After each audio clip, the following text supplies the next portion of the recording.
We're going to go ahead and find the incenter of each triangle today. We're going to do that by bisecting all three angles of the triangle using a construction. What I'd like you to do is go ahead and put your compass tip on Z and measure out a distance on line segment XZ to your liking. I usually try to put my pencil tip somewhere in the middle of those line segments, or of the two endpoints. Then what I want you to do is measure that same distance over here on YZ. Remember, the distance from Z to the mark that you make on XZ should be the same distance from Z to that mark on line segment YZ. What we're going to do is use the same strategy as what we would do when we bisect a line segment. We're going to put our compass tip on one of the marks and our pencil tip on the other. I'm going to go ahead and measure that here. Now remember, if I'm going to bisect the angle, we know that the line segment that we are going to draw will end up going through point Z. So when I put my compass tip here and my pencil tip here, when I make my arcs, I'm going to make it in the middle of the angle. So I'm going to go ahead and make just one mark, not making one behind it.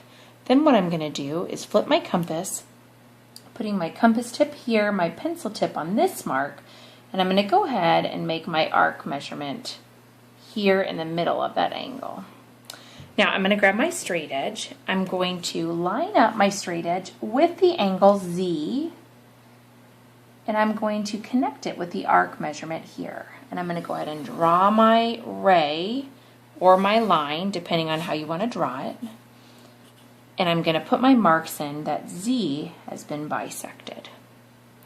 We're going to go ahead and do that for the other two angles. Let's go ahead and work with X, just because we'll start here with X. I'm going to put my compass tip here on X, and I'm going to use that same distance, making a mark here on XZ.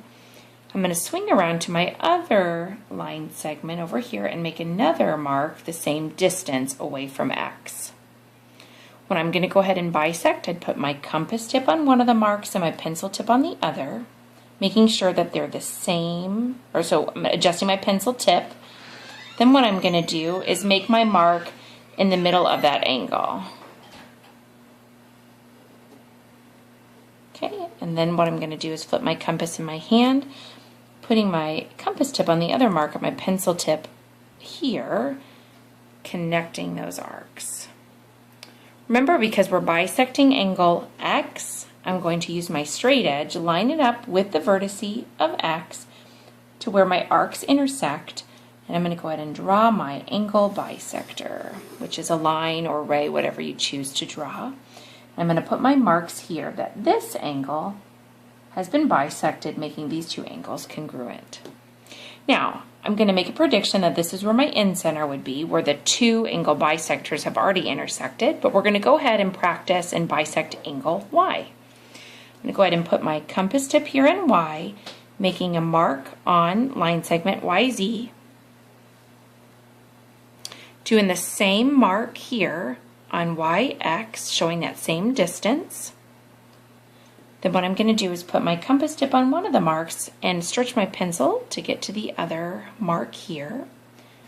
And I'm going to go ahead and make my arcs. I'm going to arc in between that angle measurement here, flip the compass in my hand, and make my other arc here.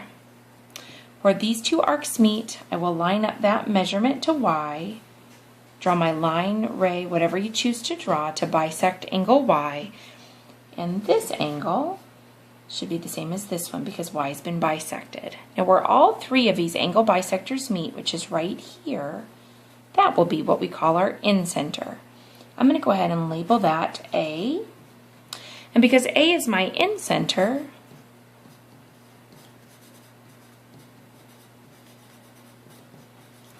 that means that point A should be equidistant from each one of those side lengths of the triangle.